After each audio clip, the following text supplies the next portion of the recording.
आज हम सुनेंगे जातक कथाओं की श्रृंखला में से एक कहानी सोने का हंस। मेरी यानी तृप्ति मालू की आवाज में। एक गांव में मंदिर का एक पुजारी रहता था। गांववासी मंदिर में पूजा अर्चना के पश्चात जो चढ़ावा चढ़ाते, उसी से पुजारी के परिवार का गुजारा चलता था। उसके परिवार में उसकी पत्नी और दो छोटे छोटे बच्चे थे। अचानक एक दिन उस पुजारी की मृत्यु हो गई, जिससे उसके परिवार पर दुखों का पहाड़ टूट पड़ा। पुजारी की पत्नी और बच्चे दहाड़े मारकर रोने लगे। गांव वालों ने किसी प्रकार उन्हें शांत कराया और विधि पूर्वक पुजारी का दाह संस्कार किया। उन्हीं लोगों ने पुजारी के परिवार के भोजन और बच्चों की पढ़ाई की व्यवस्था भी करी। कुछ दिन तो इसी प्रकार गुजरे, परंतु फिर भी वह परिवार आवश्यक चीजों का अभाव महसूस करने लगा। बच्चे अपनी माँ से आवश्यक चीजें दिलाने का आग्रह करते, तो माँ विवशता जाहिर करके आह से भरकर रह जाती। बच्चे दूध दही जैसी चीजों को तरसने लगे, अपना मन मसोस कर रह जाते। पुजारी की पत्नी जैसे तैसे दिन काट रही थी। उधर मृत्यु के उपरांत पुजारी ने सोने के हंस के रूप में जन्म लिया। वे बोधिसत्व थे। इस जन्म में भी उन्हें पूर्व जन्म की भली भांति स्मृति थी।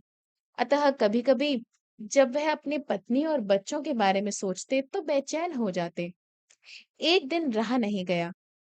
पूर्व जन्म की पत्नी और बच्चों की याद ने उसे इतना बेचैन किया कि वह सोने का हंस जंगल के मध्य से अपने सरोवर से उड़कर अपने पुराने मकान की छत पर जा पहुंचा।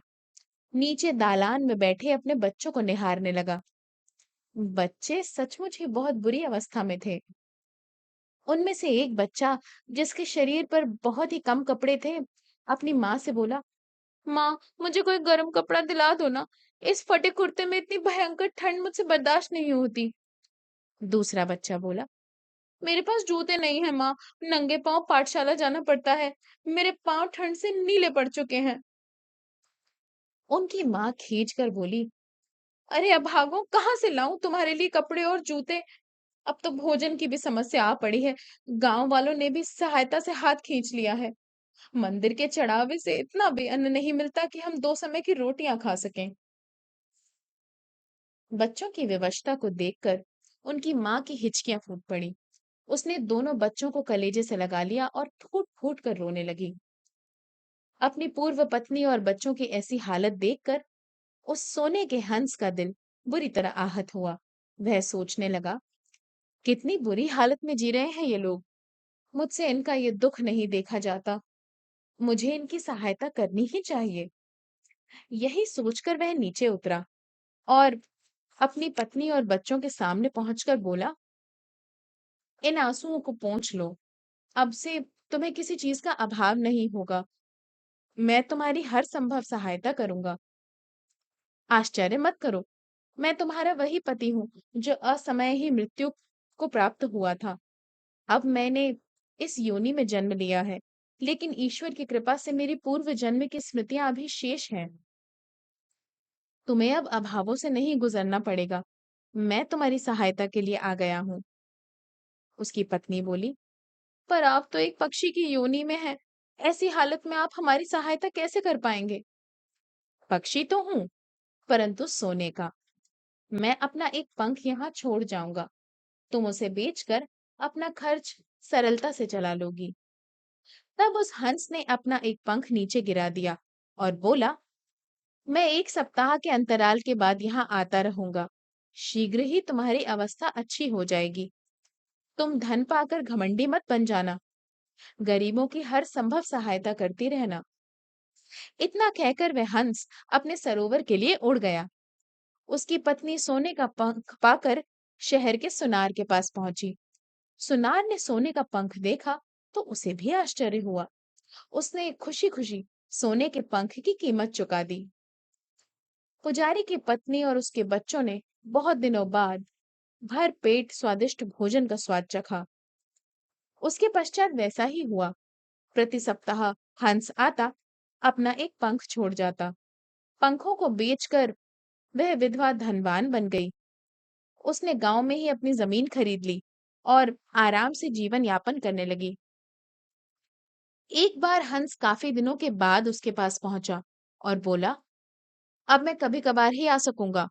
आशा है अब तुम्हें मेरा अभाव महसूस नहीं होगा, क्योंकि अब तुम्हारी आर्थिक स्थिति सुदृढ़ हो गई है। अभी कहाँ हुई है? उसकी पत्नी ने लालच के वशीभूत होकर कहा। अभी तो दोनों बच्चों को आगे पढ़ाना है, उनके विवाह भी तो करने हैं। हंस ने इस बात का उत्तर नहीं दिया। उसने केवल यही कहा कि अब से वह 3 मास के पश्चात ही एक बार यहाँ आया करेगा। और ऐसा ही हुआ भी। एक बार 3 महीने बाद जब हंस लौटा, तो उसने अपनी पत्नी से कहा, आज मैं अंतिम बार तुम्हारे पास आया हूँ। कुछ विवशता ऐसी है जिसके कारण मुझे अपना सरोवर छोड़कर किसी अन्य सरोवर में जाना पड़ेगा। और क्योंकि वह रास्ता हजारों योजन दूर का है, इसीलिए वापस लौटना संभव नहीं होगा। अतः मैं अंतिम बार तुमसे विदा लेने आया हूँ। हंस की बात सुनकर उसकी पत्नी स्तब्ध रह गई। उसके मन में यह डर समा गया कि आगे से उसकी और उसके परिवार की आवश्यकताएं कैसे पूरी होंगी। जब नियमित रूप से मिलने वाले धन का मूल स्रोत ही समाप्त हो जाएगा, तो फिर वही स्थिति उत्पन्न हो जाएगी जो धनवान बनने से पहले थी। ऐसा विचार करके वह कांप उठी। उसने हंस का गला पकड़ लिया और उसके पंख नोचने लगी। पीड़ा के अधिक्य से हंस की आंखों में आंसू आ गए। उसने बार बार आग्रह किया कि उसकी पत्नी उसे छोड़ दे, परंतु उस स्त्री पर तो लालच का भूत सवार था। जब तक उसने हंस के सारे पंख न उखाड़ लिए, वह अपना कार्य करती रही। पंख विहीन होकर वह हंस काफी देर तक भूमि पर तड़पता रहा, लेकिन उसकी पत्नी ने उसकी ओर देखा तक नहीं। वह तो प्रसन्नता पूर्वक उन स्वर्ण के पंखों को एकत्रित करती रही। लेकिन यह क्या? जैसे ही सारे पंख उसके हाथ में आए, उन पंखों का रंग यकायक बदल गया और वे सोने के पंख होने के स्थान पर साधारण पंख बन गए। अब तो पुजारी की पत्नी घबरा गई। उसने प्रश्न सूचक दृष्टि में घायल हंस को देखा, तो हंस के चेहरे पर एक क्षीण सी मुस्कान उभरी और उसने कष्ट में होने के बाद भी कहा, लालची स्त्री, तूने अपने आप अपने पैरों पर कुल्हाड़ी मार ली। मेरे पंख तभी तक सोने के रहते यदि मैं उन्हें स्वेच्छा से किसी को दूं। जबरदस्ती नोचने पर वह साधारण बन जाते हैं। तूने लालच में आकर मेरे सारे पंख एक ही बार में नोच लेने चाहे, इसलिए अब इनका कोई मूल्य नहीं रहा। याद रख, अब मेरे पंखों से एकत्र हुई तेरी सारी धन संपदा शीघ्र ही नष्ट हो जाएगी और तू और तेरे बच्चे फिर से दरिद्रता में जीवन व्यतीत करेंगे। इतना कहकर उस दयालु हंस ने सदा सर्वदा के लिए अपने प्राण त्याग दिए। हंस के कथनानुसार वह स्त्री और उसके बच्चे फिर से दरिद्र हो गए। उनकी सारी संपत्ति उसके परिजन व कुटुंबियों ने हड़प ली।